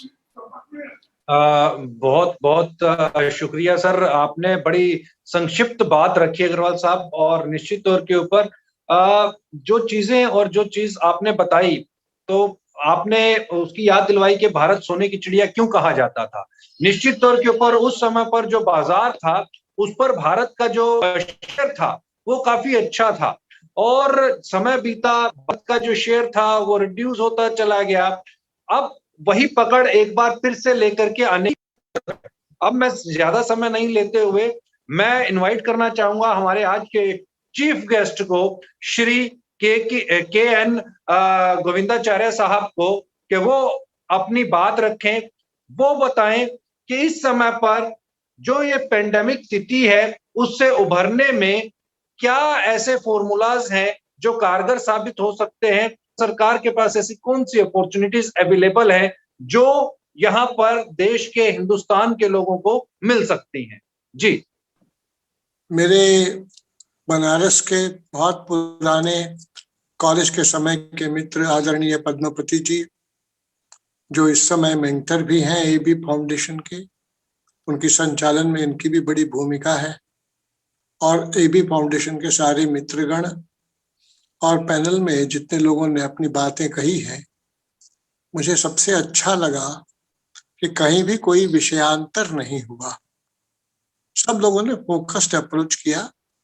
सब लोगों का प्रस्तुतिकरण बहुत ही वैज्ञानिक, बहुत ही संक्षिप्त, क्योंकि जितनी जानकारियां उनके पास हैं उसको बहुत कम समय में उनको समेटना उनकी मजबूरी थी। सुनने के लिए तो उनसे एक एक से ही बहुत था। और सबसे ज्यादा अभिनंदन के पात्र हैं हमारे मित्र बोकिल जी। अनिल बोकिल जी से बहुत पुरानी दोस्ती है हमारी, और ये जो कह रहे हैं तो डिजास्टर मैनेजमेंट की बात भी आज आपने कही है विशेष तौर पर। उसके पहले मुझे वो भी याद है जब आपने ही सलाह दिया था भैया बड़े डिनोमिनेशंस के भी बंद करो और ट्रांजैक्शन टैक्स की ओर चिंता करो, उससे ही विदेशों में जमा काला धन हो या देश में जमा हो रहा काला धन हो, इन सब पर अंकुश लग सकेगा। उसके बाद डिजिटलाइजेशन के कारण ट्रांसपेरेंसी जरूर बढ़ी है, ये समझ में आया, इसलिए वो विशेष अभिनंदन के पात्र हैं। और दूसरा पक्ष है आर्थिक पुनरुत्थान का, और दोनों संयोग से जुड़ गए हैं। चैलेंजिंग टाइम्स है इसलिए अपने को दिखता भी है। इसमें मेरा निवेदन ये है कि जितने अपने लोगों ने बात कही है, एक तो इंटरेस्ट रेट की बात कही है, और सबका मिलकर मुझे ऐसा कंसेंसस सा लगा कि लगभग 4% का इंटरेस्ट रेट मुफीद रहेगा। सबकी इच्छा और आम सहमति भी लगभग इस पर हो रही होगी। उसी तरह से फॉरेन एक्सचेंज रिजर्व्स के बारे में कॉशन बताया गया, और इंटरेस्ट रेट के संदर्भ में जो बात कही गई जापानिफिकेशन वाली बात, वो और गंभीर संकेत देती है कि हमको और भी तरह से विचार करना चाहिए। जीडीपी ग्रोथ रेट आज के ही मेस से बाहर निकलना ये भी एक उपाय है। और रिजर्व्स का अगर हमने ध्यान नहीं रखा कॉशन, तो अभी 2023 में ही अमेरिका में पॉलिसी रेट बदलने वाला है, और बदलेगा तो इंटरनेशनल इकोनॉमिक्स की ऐसी इंटीग्रेटेड स्थिति बन गई है कि भारत पर इम्पैक्ट हुए बिना नहीं रहेगा। इसलिए फॉरेन एक्सचेंज रिजर्व्स के बारे में कॉशियस अप्रोच की जरूरत है। उसमें एफआईआईज का कितना है, फ्लाइंग मनी का कितना है कंट्रीब्यूशन, उन सब के प्रति व्यवस्था जब तक नहीं करेंगे तब तक केवल रिजर्व्स ज्यादा हैं इस पर हम अपनी पीठ थपथपाएं, इसका परिणाम नहीं आएगा। एनपीए के बारे में आपने जो बातें कही हैं, अभी तक का अनुभव तो बहुत अच्छा नहीं रहा, आज तक भी नहीं रहा, क्योंकि इतने मल्टी एजेंसीज हैं बैंक के अलावा भी, कोई सेबी भी है, कोई और भी है, जितने और एजेंसीज हैं, इन सब से गुजरता हुआ, फिल्टर करता हुआ जो इंडस्ट्रियलिस्ट है या जो भी उसमें भुक्तभोगी लोग हैं, उनको निजात मिलने की पक्की और त्वरित व्यवस्था न होना, इससे भी एक समस्या आ रही है। उसी सबसे, और इतना हम सोच लें, अब आगे देखने के लिए अगर बात हो तो आउट ऑफ बॉक्स थिंकिंग करने की आदत होना, सारी इकोनॉमी की प्लानिंग में समाज के बिहेवियर को फैक्टर करना, और इस सब का सूत्र होगा डिसेंट्रलाइजेशन। जैसे हमारे अभी एक मित्र ने कहा पंजाब के लोगों का किसी के प्रति का रिस्पॉन्स, जैसे भारत का भी है ना, भारत के भी एक्सचेंज रेट अगर वह बढ़ाते हैं, बैंक रेट्स घटा देते हैं मान लो, तो जरूरी नहीं है कि लोग ज्यादा खर्चा करें, उल्टा है, इंटरेस्ट कम हो जाएगा, ज्यादा डिपॉजिट करें, ये भी बात है। क्योंकि यहाँ परिवार की भी जिम्मेदारियां हैं जिस आधार पर देश चल रहा है, और इसको स्ट्रेंथन करना। इसलिए मेरा निवेदन ये है, आउट ऑफ बॉक्स थिंकिंग हो आगे के लिए, समाज के बिहेवियरल पैटर्न का कॉग्निजेंस और गहराई से लिया जाए, भारत को भारत के नजरिए से देखकर समझकर स्वॉट एनालिसिस अपने ढंग से की जाए। ग्रोथ रेट, जीडीपी, ये केवल डेवलपमेंट के पैरामीटर्स नहीं हो सकते, ये सब वैल्यू न्यूट्रल कॉन्सेप्ट्स हैं जो भारत के लिए मुफीद नहीं है। केवल स्टॉक एक्सचेंज भारत की प्रगति का मापदंड नहीं हो सकता है। अंतिम आदमी की चिंता ज्यादा बड़ी आवश्यकता है, और इसमें मेरा निवेदन है कि समाज के बिहेवियर के बारे में हमारे देश में हमको समझना पड़ेगा कि 127 इको एग्रो क्लाइमेटिक जोन्स हैं, उसके अनुसार सोशल बिहेवियर बदलता जाता है। वही कॉन्टिगुअस विशिष्ट यूनिट्स हैं, ज्योग्राफिकल यूनिट्स हैं, जो हिस्ट्री भी शेयर करती हैं। हमारे देश में दक्षिण भारत के इतिहास के बारे में और उत्तर भारत के इतिहास के बारे में फर्क है। उस फर्क को समझना, एप्रिशिएट करना और सिंथेसाइज करना ये जरूरी है। और इसमें जैसे आपने कहा स्वॉट एनालिसिस जब करेंगे तो हमारे एक मित्र ने अभी बताया कि 70% देश में यूथ है, उनके एस्पिरेशंस का क्या होगा, लाइवलीहुड अपॉर्चुनिटीज का क्या होगा। ये अगर हम देखेंगे तो एग्रीकल्चर के बारे में हमने अंडरएस्टिमेट किया है। फैक्ट ये भी है कि सबसे ज्यादा लाइवलीहुड अपॉर्चुनिटीज, एम्प्लॉयमेंट अपॉर्चुनिटीज आज भी एग्रीकल्चर एंड रिलेटेड क्षेत्र में है, मगर हमने उस क्षेत्र की ऐसी उपेक्षा की है सार्वजनिक निवेश के संदर्भ में कि अंत में 19% उसका भारत की जीडीपी में कंट्रीब्यूशन है, जबकि उस पर 60% के लगभग पॉपुलेशन निर्भर है। तो स्टैंडर्ड ऑफ लिविंग बढ़ेगा तो कैसे, पॉवर्टी एलिविएशन होगा तो कैसे। इसलिए मैं ऐसा मानता हूं कि एक out of box thinking, radical thinking ये करेंगे तो आगे का रास्ता खुलेगा। नहीं तो 70 साल से हम धीरे धीरे ऐसी स्थिति में असहाय से नजर आवे, वो भी ठीक नहीं है। जहां तक हम बढ़ चुके हैं सारी एडवर्सिटीज में, उसमें राज से ज्यादा रोल महत्व का है समाज का। इस बात को समझकर हम अपनी पुनर्रचना में ध्यान दें तो लंबी बातचीत फिर कभी हो पाएगी। धन्यवाद। सर, आपने बड़े संक्षिप्त के अंदर में बहुत ही गूढ़ बात कही है। और इसी बात में सर मेरा एक सवाल आपसे जो होगा कि जो बात आपने कही है ठीक है, ज्योग्राफिकली जैसे जैसे आप आगे बढ़ेंगे वहाँ के बिहेवियर्स, जो सोशल बिहेवियर्स हैं, वो आपको उसमें एक बदलाव नजर आएगा। लेकिन बहुत सारी चीजें हमने इकोनॉमिक पॉइंट ऑफ व्यू से और स्ट्रेटेजिकल पॉइंट ऑफ व्यू से यहाँ पर देखी। अगर मैं एक छोटा सा उदाहरण लूं तो जिस तरीके से चाइना, नजदीक में चाइना है और हम इकोनॉमिक पॉइंट ऑफ व्यू से चाइना को हमेशा आगे रखते हैं कि चाइना जो है वहां पर क्लस्टर जोन्स हैं। और मैं आपके साथ में सर 2-3 एग्जांपल इसके शेयर करूंगा कि पीछे 2007 के आसपास में कॉटन के प्राइसेस बहुत अच्छे मिले थे फार्मर्स को हिंदुस्तान के अंदर, बिकॉज चाइना ने उसका बहुत जबरदस्त रिजर्व किया था। तो एग्रीकल्चर रिजर्व जब उसने स्टार्ट किया और उसने बड़े बड़े वेयर हाउसेस बनाए और उन वेयर हाउसेस के अंदर देश दुनिया से उसने कॉटन को रिजर्व किया और कॉटन के प्राइसेस इंटरनेशनल मार्केट्स के अंदर बड़े अप हुए। इसी तरीके से अगर मैं अदर कमोडिटीज का उदाहरण लूं तो वहां पर भी चाइना ने बहुत बार मेजर रोल प्ले किया है और यूं कह सकते हैं कि उसने इंटरनेशनल मार्केट को मैनिपुलेट करने की कोशिश की। और उस मैनिपुलेशन के अंदर में क्योंकि फिगर्स सबके सामने होती है और उन फिगर्स के ऊपर कैसे खेलना है ये शायद चाइना ने उस समय पर काफी ठीक ठाक तरीके से किया।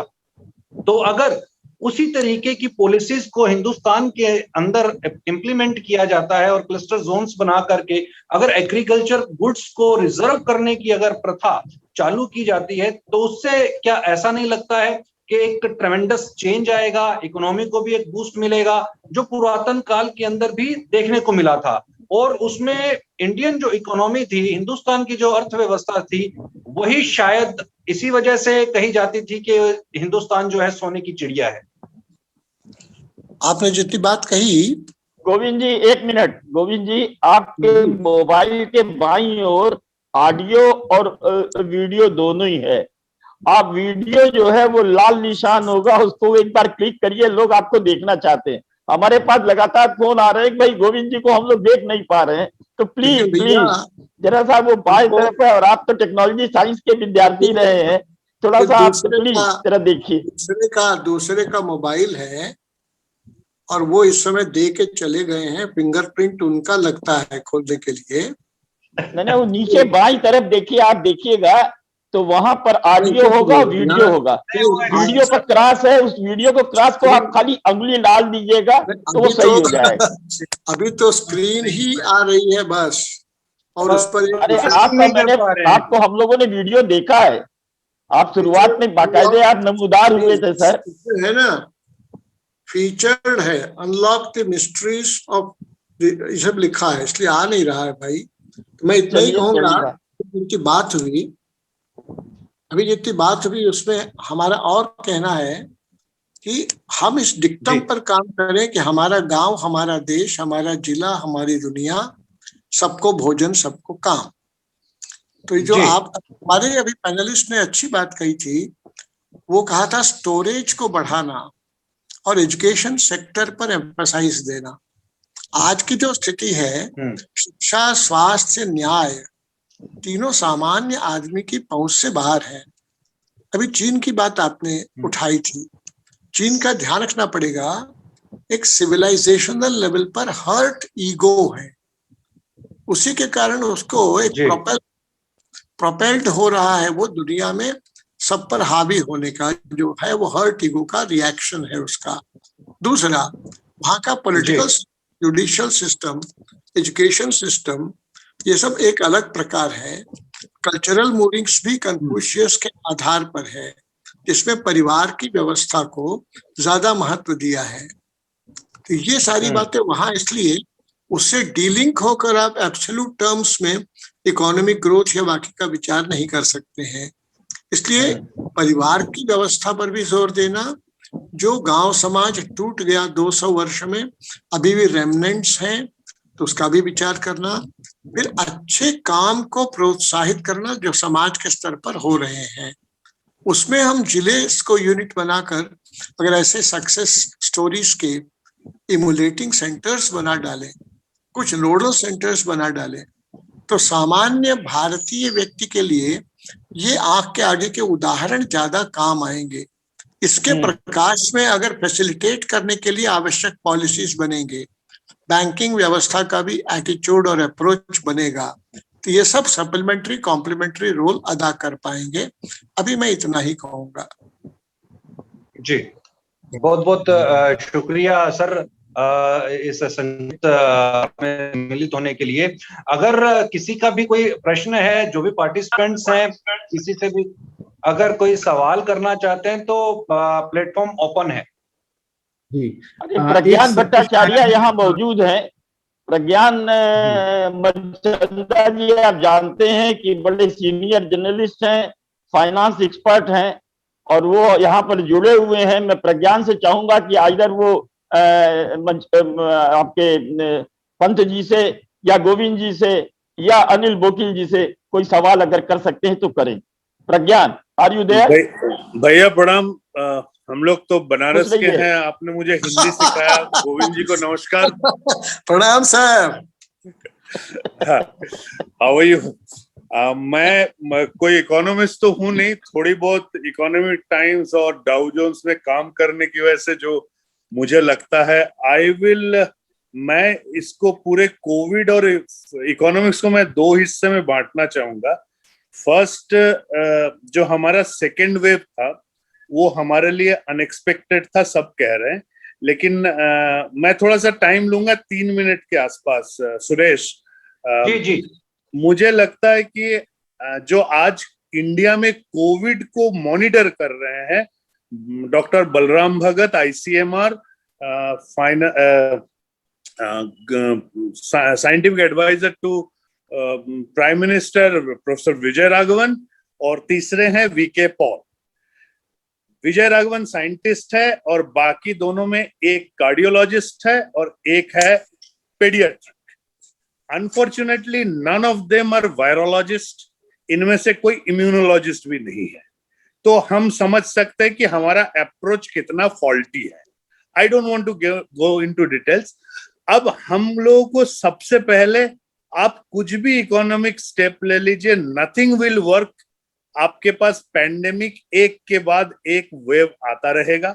जब तक आपका वैक्सीनेशन ड्राइव नहीं होगा तब तक ये आता रहेगा। आप बिल्ड करेंगे, -24 से +24 ले जाएंगे, वो फिर माइनस में आ जाएगा। The best formula of economic revival एक ही जगह खड़ा होता है, वो है आपको पैंडेमिक को रोकना पड़ेगा। सेकेंड पार्ट में मैं आऊंगा क्विकली, बहुत लोग बोलने वाले हैं, मुझसे पढ़े लिखे ज्यादा लोग हैं। हम लोग सब बात कर रहे हैं bank loan, organise sector. We are just not talking about unorganise sector, जिन्होंने बैंक लोन नहीं, मैं एक एडवर्टाइजिंग एजेंसी चलाता हूं, मेरा बैंक में कोई लोन नहीं है, लेकिन मुझे काम तो नहीं है, छोड़ दीजिए, मेरे पास आगे अगर काम है उसको करने के लिए फाइनेंसेस नहीं है। सबकी हालत यही है। तो we need to think about वो एमएसएमई सेक्टर, अनऑर्गेनाइज सेक्टर, वो फॉर्चुनेटली अनफॉर्चुनेटली इंडिया का 80% इंडस्ट्री उनके ऊपर डिपेंड करता है। तो हम सब लोग रिलायंस और Ambanis and Tatas to banks and everything we are talking about, none unfortunately talking about the core sector. हमारा कोर सेक्टर एमएसएमई सेक्टर है। ये दोनों चीज जब तक नहीं होगी, हम ऐसे वेबिनार करते रहेंगे। मैं बहुत जगह एज ए गेस्ट बुलाते हैं, यहाँ पदम भैया ने मुझे एज ए स्टूडेंट बुलाया, मैं सीख रहा हूँ। गोविंद जी है, पंत जी है, ये बहुत एमिनेंट लोग रहे हैं, वकील जी हैं। बट मेरा पॉइंट ऑफ व्यू सिर्फ 2 पॉइंट है, वैक्सीनेशन, कोविड को रोकना, एंड सेकेंड आपको जो 80% लोग है पहले उसको ध्यान दीजिए। अगर कोर सेक्टर अब तक नहीं बढ़ेगा तो आपका ग्रोथ हो नहीं सकता। आपका कैपिटल अगर उनके लिए नहीं देंगे, nothing will happen. This is what my saying. Thank you. Pragyan, देखो ये जहां वैक्सीनेशन का सवाल है, वो तो वैक्सीनेशन लग रहा है, लगातार चल रहा है, और दिसंबर तक 216 करोड़ वैक्सीनेशन हो जाएंगे। तो इसका मतलब है कि 1 करोड़ से ज्यादा, 1 अरब से ज्यादा हमारी आबादी जो है वैक्सीनेट हो जाएगी। सवाल ये नहीं है, सवाल है वैक्सीनेशन के इस कहर के बीच में क्या उपाय किए जा सकते हैं। इसके लिए मैंने आपसे चाहा था कि आप सवाल करें, लेकिन कोई बात नहीं।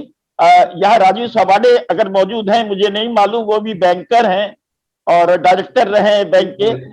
राजीव अगर हैं तो वो सवाल कर सकते हैं वकील जी से, या गोविंद जी से, या पंत जी से, या हमारे जो अग्रवाल जी और त्रिपाठी जी हैं, किसी से भी। राजीव जी नहीं है पदम सर। चलिए, कोई बात नहीं सर। मैं बीच में 1 मिनट मैं धन्यवाद ज्ञापन देना चाहूंगा हमारे कुछ साथी जो कई कोनों से आके जुड़े हुए हैं। जी जी जरूर जी।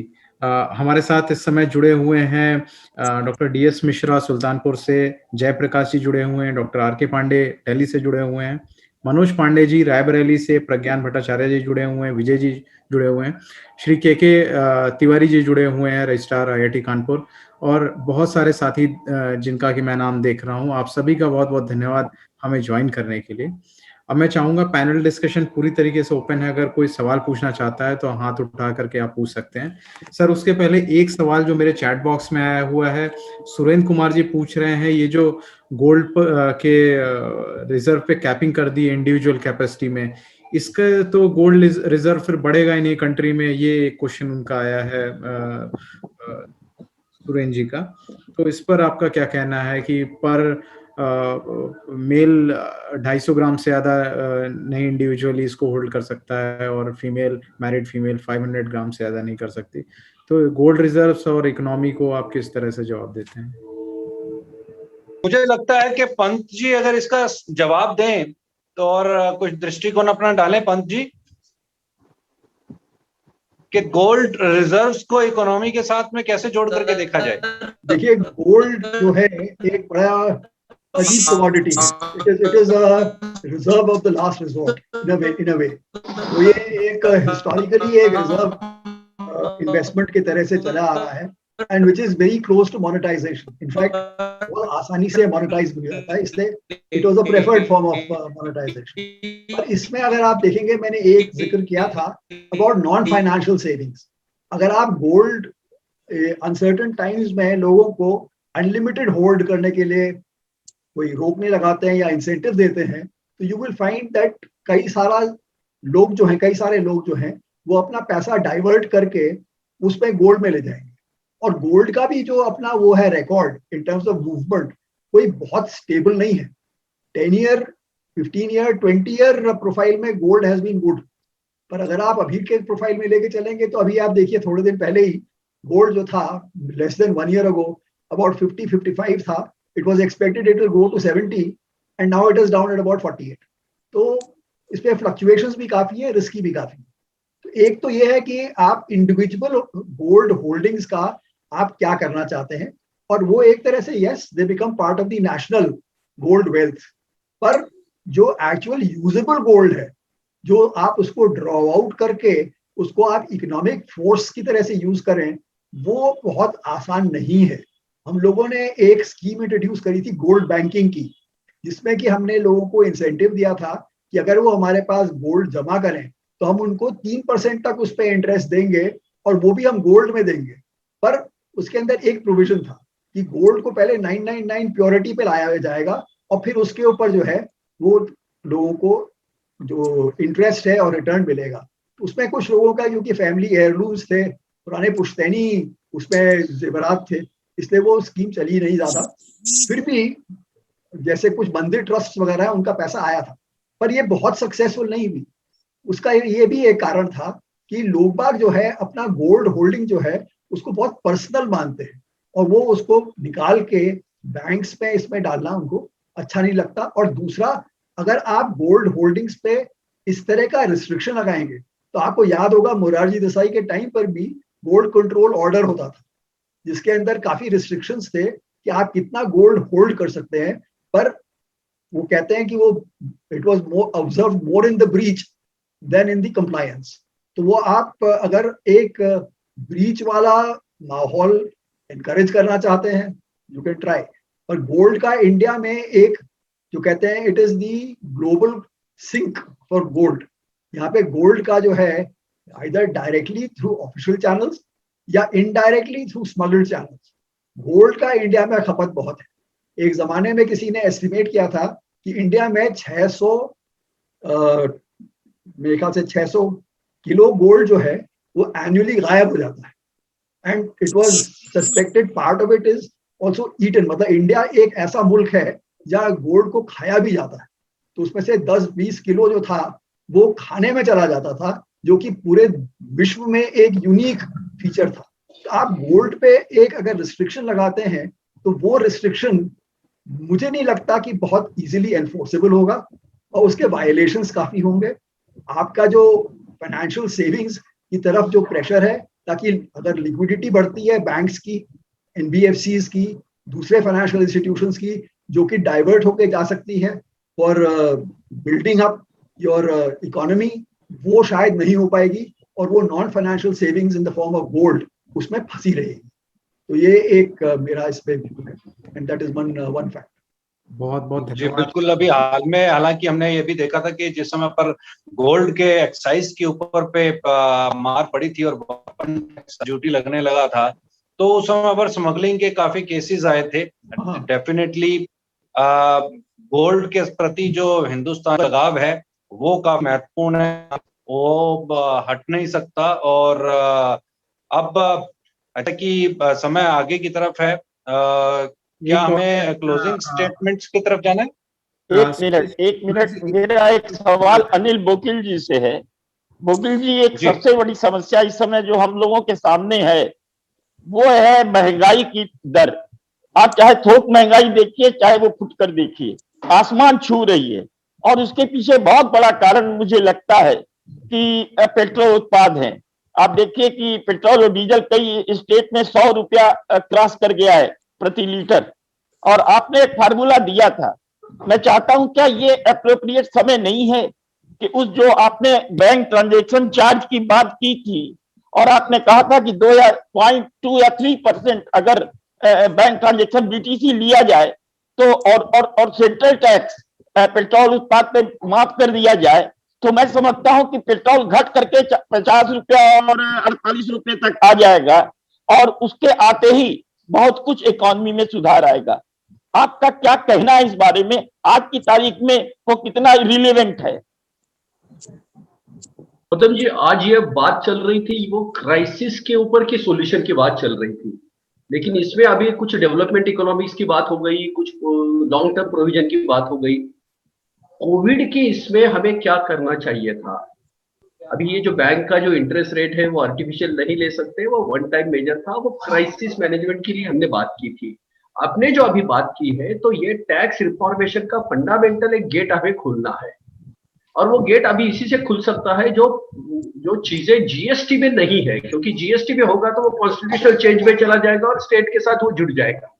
लेकिन पेट्रोल और डीजल के आज के ऐसे हालत है कि सभी जो रेवेन्यू जो आ रहा है कोविड के लिए जो खर्चे बढ़ रहे हैं और इकोनॉमी का कोलैप्स हो रहा है क्योंकि रेवेन्यू लॉस भी बहुत हो रहा है, तो स्टेट और सेंट्रल दोनों ही पेट्रोल और डीजल पे अलग अलग टैक्स लगाते हैं क्योंकि वो जीएसटी में नहीं है। आज जब इंटरनेशनल इसमें 110 यानी $75-80 तक अभी है, 120 जब डॉलर जाएगा फिर भी ये 100 रुपए हमने टच नहीं किए थे इससे पहले भी। अभी कोविड की रिकवरी जो रेवेन्यू रिकवरी होनी चाहिए इसलिए ये टैक्स इस पे बढ़ाया है। तो हमारा ये सजेशन था कि ये इन्फ्लेशन को, क्योंकि ये बेसिक ट्रांसपोर्टेशन और एनर्जी क्रिएशन में जो आता है थर्मल एनर्जी में डीजल का जो यूज होता है, इसलिए ये इन्फ्लेशन बढ़ जाता है। अगर सरकार आज ये करेगी कि एक्साइज ड्यूटी पेट्रोल और डीजल पे निकल जाएगी, वो सिर्फ सेंट्रल गवर्नमेंट का लुकआउट है, उसमें स्टेट का कोई प्रॉब्लम नहीं, वो जीएसटी में नहीं आता है इसलिए कॉन्स्टिट्यूशनल प्रॉब्लम नहीं आता है, वो निकाल देगी तो आज के समय में 2,60,000 करोड़ की सरकार की रेवेन्यू लॉस होगी। लेकिन डीजल और पेट्रोल का जो प्राइस है वो इमीडिएटली 35 रुपए या 37 रुपए से नीचे आ जाएगा, 37 रुपया, 35 to 37 रुपीज पर लीटर नीचे आएगा। अभी 2,60,000 करोड़ 2.6 ट्रिलियन रुपीज, इसके 60 ट्रिलियन रुपीज, इसकी रिकवरी कैसे आएगी? तो हमने ये सजेशन दिया था कि आप बैंक ट्रांजैक्शन पे, आज के बैंक ट्रांजैक्शन पे आप सिर्फ 0.3% यानी 100 रुपया पे 30 पैसा 30 पैसा, ये अगर आप टैक्स लगाओगे, 30 यानी बहुत ज्यादा हमने लिबरल बताया था, तो 6,60,000 करोड़ की रिकवरी हो जाती है, 6.60 ट्रिलियन रुपीज। अगर आप 20 पैसा लगाएंगे यानी 1,000 रुपए पे 2 रुपया, तो आपकी रिकवरी 4,40,000 करोड़ हो जाएगी। एक तो आपको 2030 तक फोसाइल फ्यूल को आपको खत्म करना है, यानी आपको टैक्स को अल्टरनेटिव कोई तो एक आपको ये ढूंढना भी है, जरिया ढूंढना है। आज का ये समय है, बैंक ट्रांजैक्शन टैक्स आप इंट्रोड्यूस भी कर सकते हो, और पेट्रोल और डीजल की प्राइसिंग जो अब आर्टिफिशियली जो बढ़ रही है टैक्स की बर्डन से, इसलिए देश इन्फ्लेशन के चक्कर में जा रहा है, क्योंकि एनर्जी कॉस्ट बढ़ रही है, ट्रांसपोर्ट कॉस्ट बढ़ रही है, और हमारा मार्केट कॉम्पिटेंसी जो इंटरनेशनल मार्केट में होनी चाहिए वो कम हो रही है। अगर हम इसको इन्फ्लुएंस में लाते हैं तो ये कल कर सकते हैं, ये गवर्नमेंट कर सकती है, इसके लिए कॉन्स्टिट्यूशनल चेंज की जरूरत नहीं है, ये फिनांस बिल की इसमें से हो सकता है। तो ये दूसरा प्रस्ताव था, ये अलग प्रस्ताव था जो इन्फ्लेशन की इसमें भी, और ये जो बढ़ती जो फ्यूल प्राइसिंग है इसको कंट्रोल करने के लिए। आज हम चाहते हैं कि हमारा ये जो डिस्कशन हुआ था, ये डिस्कशन ये प्रोविजन पे हुआ था कि अगर हम कुछ ऐसी बात करें कि कोविड क्राइसिस में वन टाइम, ये जो है वन टाइम का यही मेजर है, ये कंटिन्यू मेजर नहीं है, ये हम टेस्ट कर सकते हैं। अभी प्रज्ञान जी ने जो बात की है कि ये यानी वैक्सीनेशन के लेवल पे, वो तो बिल्कुल सही है। जो पंत सर ने जो पहली बात कही है कि हमारे पास पहले आदमी की जिंदगी बचानी है और फिर उसकी दौलत भी बचानी है, तो प्रायोरिटी में तो जान तो बचानी है, जान के बाद अब जहान बचाने की बात हो रही है। जान के लिए तो काम हो ही रहा है, हमारी कैपेसिटी में, देश की कैपेसिटी में जो कुछ करना है वो कर ही रहे। अभी हमारे लिए इकोनॉमिक्स, जहान बचाने के लिए क्या क्या कर सकते हैं, वो क्राइसिस में क्या कर सकते हैं, ये डेवलपमेंट मॉडल की बात नहीं कर रहे हैं अभी मॉडल है क्राइसिस मॉडल में क्या होता है क्राइसिस मैनेजमेंट में। तो ये दूसरा जो था, पेट्रोल और डीजल का टैक्स निकाल के सेंट्रल गवर्नमेंट का सिर्फ एक्साइज ड्यूटी सिर्फ निकालनी है, तो पेट्रोल 30 या 35 रुपए पर लीटर से पेट्रोल और डीजल दोनों ही कम आ जाते हैं। और ये पूरा जो रेवेन्यू लॉस होता है 2.6 लाख करोड़ का, वो कंपेंसेट करने के लिए अगर बैंक ट्रांजैक्शन टैक्स गवर्नमेंट शुरू करेगी, 100 रुपए पे 30 पैसा, 1,000 रुपए पे 3 रुपया, 3 रुपया 1,000 रुपए पे, इसको आप कोविड टैक्स भी बोल सकते हो। ट्रांजैक्शन पे सिर्फ रिसीविंग वाले को वो टैक्स लगेगा, रिसीविंग अकाउंट को, डेबिट अकाउंट को नहीं, और वो कमर्शियल ट्रांजैक्शन को, बैंक टू बैंक वाले को नहीं, सिक्योरिटी ट्रांजैक्शन पे नहीं, क्योंकि वहां एसटीडी पहले से है। और इसको फाइन ट्यून करना, ये तो आपने आपको प्रपोजल में रखा है, फाइन ट्यून करके हम आपको तो दे ही सकते हैं कि इसको किसको इसमें एग्जाम करना है, किसको नहीं लेना, ये तो कर ही सकते हैं। लेकिन आज के जो फाइनेंशियल ट्रांजैक्शंस है जो हमने छोड़ दिए, आज समझो 3,300 यानी 3,300 लाख करोड़ के जो फाइनेंशियल ट्रांजैक्शन होते हैं, आरबीआई की फिगर है, उसमें हमने ये बैंक के ट्रांजैक्शन ये सब छोड़ दिए, इंटरबैंक, हमने 2,000 lakh crore 2,000 trillion rupees per annum transaction की बात अभी इसमें हमने रेफरेंस में ली है। 2,000 trillion rupees per annum, not 3,300 trillion per annum। ये हमने फिगर नहीं ली है ये कैलकुलेशंस के लिए। तो हम बैंक ट्रांजैक्शन टैक्स को इंट्रोड्यूस कर सकते हैं, एक बड़ा रिलीफ हो सकता है, एक नया रेवेन्यू सोर्स हो सकता है। और 2030 में जब हमें फोसाइल फ्यूल का यूज करना ही नहीं है, हमें पेट्रोल और डीजल का यूज करना ही नहीं है, तो अल्टरनेटिव सोर्स, टैक्स सोर्स भी हमें ढूंढना है, क्योंकि स्टेट गवर्नमेंट का सबसे ज्यादा रेवेन्यू ये फ्यूल से आ जाता है। तो पदम जी ये अलग ये था, और इसके लिए 15 मिनट का अलग ये था, तो इसलिए हमने ये बात नहीं कही थी। आज हमने सिर्फ बैंक के डिपॉजिट के इंटरेस्ट की बात की, वन टाइम मेजर के लिए। माफी के साथ यहाँ पे क्रॉस क्वेश्चनिंग जरूर करूंगा। जो सरकार ने अभी नॉर्म्स निकाले कि 1 करोड़ रुपए से ऊपर का अगर आप कैश विड्रॉल करते हैं तो उस पर आपको टीडीएस देना है, और इसके साथ साथ में जो बैंकिंग चार्जेस अदर भी लगते हैं, अगर आप बैंक टू बैंक ट्रांजैक्शंस भी करते हैं और मनी ट्रांसफर भी करते हैं तो उस पर ऑलरेडी चार्जेस हैं। तो कहीं ऐसा नहीं लगता कि अगर ट्रांजैक्शन टैक्स को और इंट्रोड्यूस किया जाएगा तो ये इंडस्ट्री पर भी बर्डन होगा, आम जन भी इससे बचने की कोशिश करेगा, और वो बैंक की ट्रांजैक्शन से बचेगा, और वापस जो इस समय पर देश जो है ऑनलाइन ट्रांजैक्शन की तरफ बढ़ रहा था, क्या ऐसा नहीं लगता कि वो वापस पीछे की तरफ ना खिसक आए? बिल्कुल सही है। अपन सर से पूछेंगे तो वो उसका जवाब भी देंगे। चिदम्बरम जब फाइनेंस मिनिस्टर थे तो उन्होंने कैश विड्रॉल टैक्स लगाया था, और उसका जो रिकॉर्ड होता था तो उसमें क्या हुआ कि वो जब टैक्स निकालने के वक्त जब टैक्स लगता है तो लोगों ने बैंक में टैक्स पैसा जमा करना छोड़ ही दिया, और वो पैरेलल इकोनॉमी का सबसे बड़ा मजबूत कारण बन गया बढ़ने का। हमने ये नहीं कहा है ये बैंक ट्रांजैक्शन रिसीप्ट को मिलना है, जब अकाउंट पे पैसा आएगा निकालते वक्त टैक्स लगेगा नहीं, है विड्रॉल पे नहीं है ये। और ये जो होता है ये बिल्कुल उल्टा है। अभी क्या हो रहा है कि बैंक ट्रांजैक्शन टैक्स के बारे में इतना कंफ्यूजन मीडिया से आ गया है बाहर, हम थोड़ा शांति से ऑब्जर्व कर रहे हैं कि मीडिया और कितना कंफ्यूज कर सकता है, ये हम भी देख रहे हैं। एक बार उनका कंफ्यूजन का ईल्ड आ जाएगा, वहां से उनको हमें बताएंगे कि ये नहीं था सोल्यूशन, ये था। एग्जैक्टली मिरर इमेज है वो। और ये जो आपने जो बताया था वो पहले एग्जीक्यूट हुआ है, चिदम्बरम साहब ने वो किया था, कैश विड्रॉल टैक्स किया था, उनको वापिस लेना पड़ा, क्योंकि लोग उन्होंने बैंक में डालना ही छोड़ दिया और वो कैश बैंक के बाहर होने लगी, उसमें पैरेलल इकोनॉमी और बड़ी हो गई, और ये किसानों की जो सुसाइड हो गई इतनी बड़ी, उसमें बड़ा रीजन ये है कि कैश जब बैंक से बाहर रहती है तो पैरेलल इकोनॉमी का वही तो फेल होता है। तो इसमें डीमोनेटाइजेशन का भी एक रोल था। डीमोनेटाइजेशन का जो अभी जो हो गया है, यानी अभी तो अपने रिजर्व बैंक के गवर्नर से लेके जिनके जो कोर्ट आ गए उसका इतना इंटरप्रिटेशन, मिस इंटरप्रिटेशन, इतना कंफ्यूजन हो गया है। आज अगर आप बोलेंगे, किसी भी युवा को पूछिए, देश के किसी भी युवा को, कि अगर आपको फिर ऑप्शन दिया जाएगा कैश इकोनॉमी चाहिए या डिजिटल इकोनॉमी चाहिए, आपको 99% युवा बोलेगा कि हमें डिजिटल इकोनॉमी चाहिए। वही टाइम ट्यून्ड है, वही टेक्नोलॉजी ट्यून्ड है। लेकिन बात ये हो रही है कि प्रोपेगेंडा अलग बात होती है।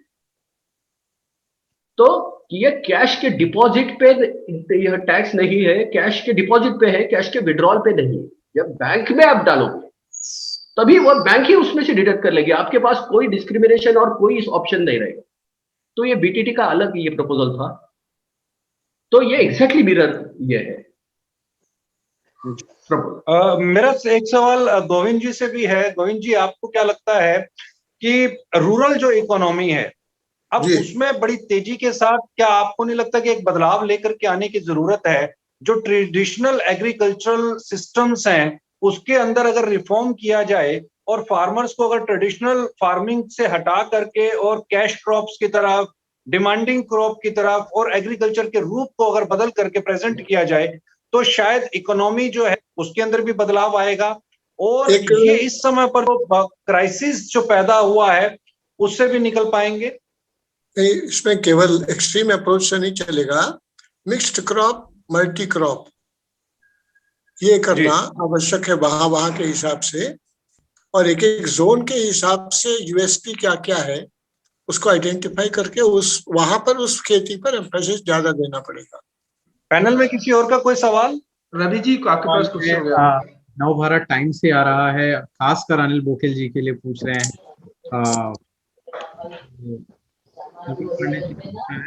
जैसा आपने कहा कि ये 0% टैक्स कर देना चाहिए, तो इनका एक काउंट कब कर देंगे तो सरकार रेवेन्यू कहाँ से लाएगी, पैसा कहाँ से आएगा, तो इसका आप बताएंगे? नहीं, थोड़ा मुझे सुनने को नहीं आया। 0% इंटरेस्ट को अभी हमने बोला है कि जैसे बेल आउट देती है सरकार, जी, अभी ये सरकार ने देने की जरूरत भी नहीं है, वो आरबीआई भी दे सकती है। आरबीआई के पास भी जो होता है, बैंकिंग के पास जो एसएलआर होता है, और बैंक का जो फ्यूचर लॉस होने वाला है एनपीए का, वो तो बचाना है ना। उसमें सिर्फ इंटरेस्ट का लॉस नहीं होता, उसमें कैपिटल का भी इरोजन हो जाता है। आप बिजनेस इतने दिनों से बंद है, तो उनको खुलने के लिए और फिर उनके फर्स्ट गियर में से लेके सेकंड गियर में चलने के लिए और टॉप गियर में जाने के लिए कुछ समय लगेगा। उसमें कैपिटल का इरोजन होगा, सिर्फ इंटरेस्ट का लॉस नहीं होगा, तो कैपिटल का इरोजन भी होगा। वो बचाने के लिए सरकार बैंकिंग को सपोर्ट करेगी, यानी आरबीआई में वो इंड्यूस करेगी पैसा, और आरबीआई बैंकिंग सिस्टम को, यानी वो कोऑपरेटिव बैंक से लेकर नेशनलाइज बैंक के तो पूरे को मिलेगा। ब्लैंकेट रहेगा ये, क्योंकि ये पैराडाइमिक जो आ गया वो ब्लैंकेट है ना, वो कोई लोकेशन स्पेसिफिक या कोई बिजनेस स्पेसिफिक नहीं है, वो सबके ऊपर आ गया। हमें कहीं चीज में ब्लैंकेट पॉलिसी की भी बात सोचनी पड़ेगी। हाँ प्लीज। रवि जी, एक चीज मैं बोलना चाहूंगा, अनिल मुकिल जी का जो प्रस्ताव था शायद सरकार के पास गया था, लेकिन इसको जो माननीय मंत्री जी हैं पीयूष गोयल भी, कहीं मैंने सुना था कोलकाता के किसी वेबिनार में कि उन्होंने इसको एक्सेप्ट किया था, लेकिन उसको कमेटी बैठा के जो रिव्यू किया तो शायद वो फिजिबल नहीं लगा भारत जैसे देश के लिए जो है। तो कहीं अनिल मुकिल जी को ये नहीं सोचना चाहिए कि सरकार उसको एक टीम गठित करके फिजिबल कर रही है और हम उस चीज को हम उठा रहे हैं बार बार, तो कहीं ऐसा तो नहीं सरकार पर कोई दबाव हम डालना चाह रहे हैं या कोई ऐसी हम रणनीति कर रहे हैं? तो अनिल जी आप स्पष्ट कीजिए इस बात को, क्योंकि हमारे पास कई क्वेश्चन ऐसे आते हैं जो है कि जब सरकार नहीं मान रही है तो हम आप बार बार बातें क्यों उठाएं, या फिजिबिलिटी क्या बन रही है? सरकार, ये दो व्यक्तियों के बीच में डायलॉग नहीं होता, आम आदमी का और सरकार का। सरकार की पॉलिसी होती है, तो 135 करोड़ के इसके ऊपर उसका फर्क पड़ने वाला है, तो बहुत कॉन्शियसली होगा, ये हमें भी समझदार हो, वैसे होना ही चाहिए जैसे नीति आयोग काम करता है। लेकिन कभी कभी ऐसा होता है कि कोई रेडिकल स्टेप जो आती है वो सोसाइटी के क्रॉस सेक्शन से आती है, सिर्फ वो एकेडमी या इसमें से नहीं आती है, तो उसका वॉइस कहां तक पहुंचेगा? तो हमारा जो है कि हम जो रखते हैं ये प्रपोजल के फॉर्म में रखते हैं, उसको वैलिडेट करना है नहीं करना है। सरकार के पास भी एनआईपीएफपी जैसी इंस्टीट्यूट है, वो दिल्ली स्कूल ऑफ इकोनॉमिक्स है, सरकार के पास क्या नहीं है।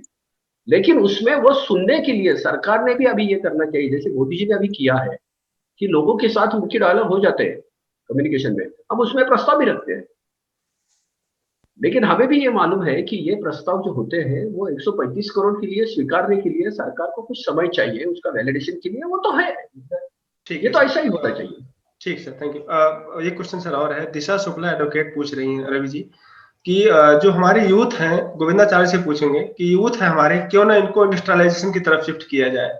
अभी हम नौकरी के पीछे भाग रहे हैं, छोटे छोटे टॉयज के, एग्रीकल्चर के, ऐसे ऐसे चीजों में शिफ्ट किया जाए कि जो है, जैसे अभी फाउंडेशन कर रहा है, लोगों को एजुकेट कर रहा है, ऐसे इंडस्ट्रियल बेस में क्यों नहीं जाना चाहिए? गोविंदाचार्य जी आप फिर विचार दीजिए और मैं तरफ से फाइनल।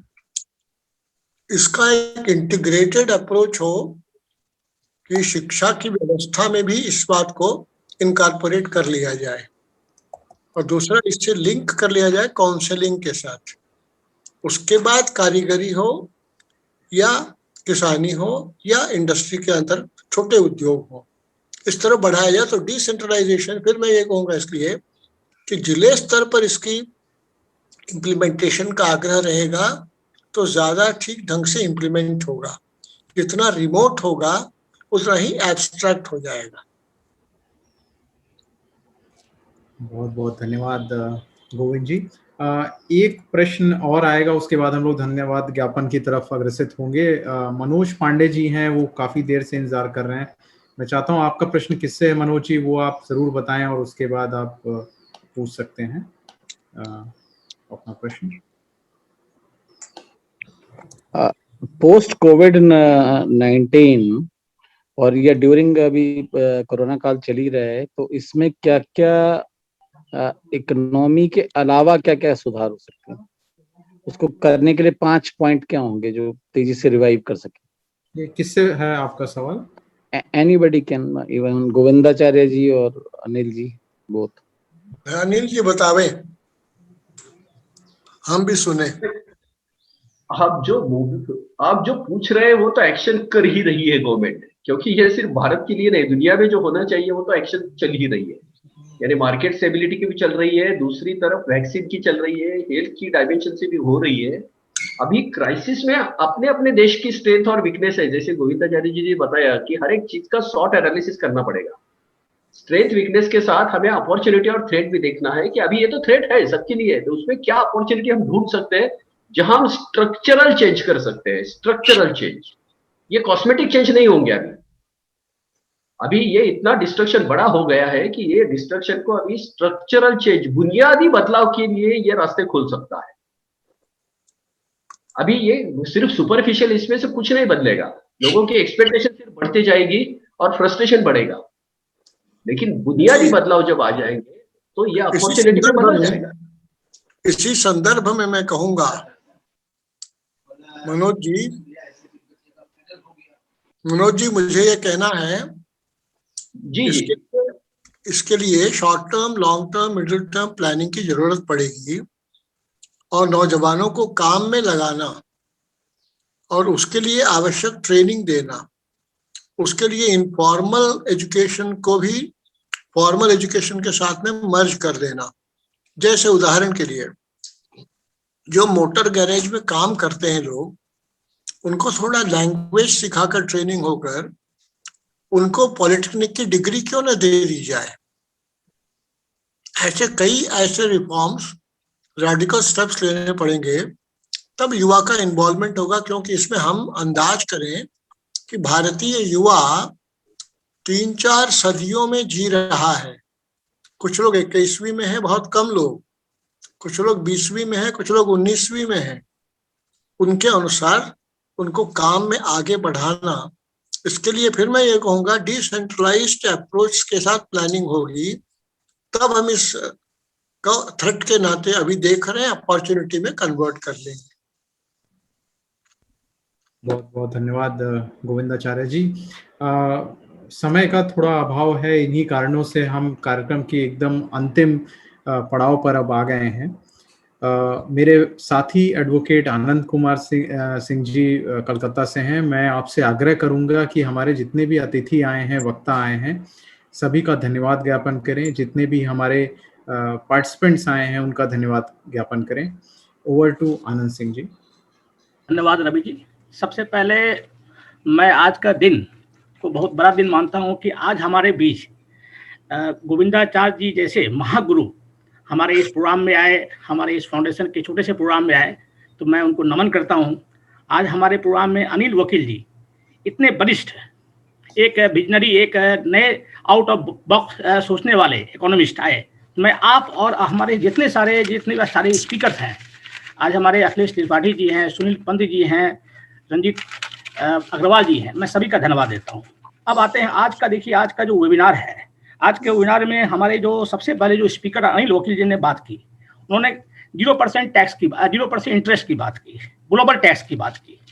अब इसका चेक करना पड़ेगा वायबिलिटी क्या है, इसमें बाकी सारे वक्ताओं की भी अलग अलग कमेंट आई। उसके अलावा हमारे जो दूसरे जो स्पीकर हैं, उन्होंने, सुनील पंत जी ने बताया कि भाई इंडिया में जो आपका इंटरनल रिसोर्स को स्ट्रॉन्ग करना पड़ेगा और एक सेंसिटिव एनालिसिस की उन्होंने बात की, ये बहुत ज़्यादा जरूरी है। उसके अलावा आज के हमारे जो हैं, जो तीसरे स्पीकर डॉक्टर अखिलेश त्रिपाठी जी ने, उन्होंने एक बात की कि भाई जापान में बहुत ही वहाँ का जो एथिक्स है काफ़ी स्ट्रॉन्ग है। आपका मलेशिया में जो है इकोनॉमिक जो ऑफेंसेस होते हैं उसको बहुत कठोर माना जाता है। अमेरिका में काफ़ी कठोर लॉ है। और क्योंकि इंडिया में काफ़ी बड़ा तबका इंटरेस्ट के ऊपर जो है डिपेंडेंट है, तो और उन्होंने बात की टूरिज्म और एजुकेशन सेक्टर के डेवलपमेंट के बारे में। और हमारे जो चौथे स्पीकर जो उन्होंने जो बात की कि भाई इंडिया जो 2/3 GDP पूरे वर्ल्ड को कंट्रोल करता था, जिसमें कि वसुधैव कुटुंबकम की बात करते थे, और हमारे जो यंग पॉपुलेशन को कैसे हम लोग चैनलाइज करें, इसकी उन्होंने बात की। और आज के हमारे जो हमारे विशिष्ट अतिथि हैं, हमारे जो विशिष्ट स्पीकर हैं गोविंदाचार्य जी, जो कि देश में काफ़ी वर्षों से उन्होंने एक डायरेक्शन दिए हैं। इंडिया में बहुत सारे जो लीडर हैं वो उनके अंतर्गत में ट्रेनिंग लेके आज बड़े बड़े जगहों पर हैं और देश में जो है नेतृत्व दे रहे हैं। उनका एक पक्ष था कि भाई एक डिजास्टर मैनेजमेंट और दूसरा डेवलपमेंट का, तो मैं एकदम बिल्कुल ये सही है। और उन्होंने दूसरी जो बात की कि हम लोग को आउट ऑफ बॉक्स सोचने की जरूरत है। उसके अलावा एक तीसरी उन्होंने बहुत विशेष बात की कि भारत को भारत की नजर से देखना चाहिए, तथा भारत में जो इकोनॉमी का जो डेवलपमेंट है, सिर्फ कैपिटल मार्केट में ग्रोथ हो रहा है, सेंसेक्स बढ़ रहा है, ये हमारा ग्रोथ का पैरामीटर नहीं हो सकता है। चौथा बहुत ही इंपॉर्टेंट उन्होंने बात की कि एग्रीकल्चर को हमारे भारतवर्ष में अब तक अंडर एस्टिमेट किया गया है तथा इसकी उपेक्षा भी की गई है। ये बहुत ही विशिष्ट कमेंट है और बहुत ही गहन चिंतन का विषय है।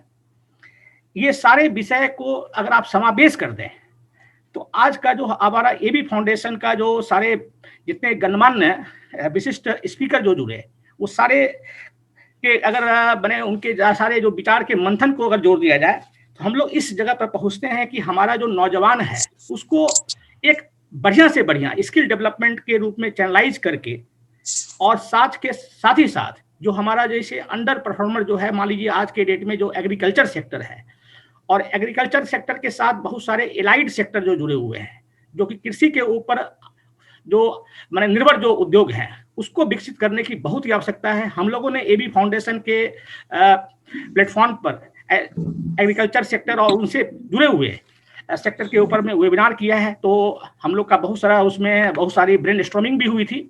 तो मैं ये मानता हूं कि आज का डेट में तीसरी उन्होंने जो बात की एजुकेशन, हम लोगों ने एजुकेशन के ऊपर भी काफी प्रोग्राम किया जिसमें डीआरडीओ के बड़े बड़े साइंटिस्ट आए थे। वो एक बात में उनका एक ऑब्जर्वेशन था कि आज का जो इंजीनियर जो पढ़ के आता है उसके अंदर में वो नॉलेज नहीं होती है जो पहले हम लोग को देखने को मिलता था।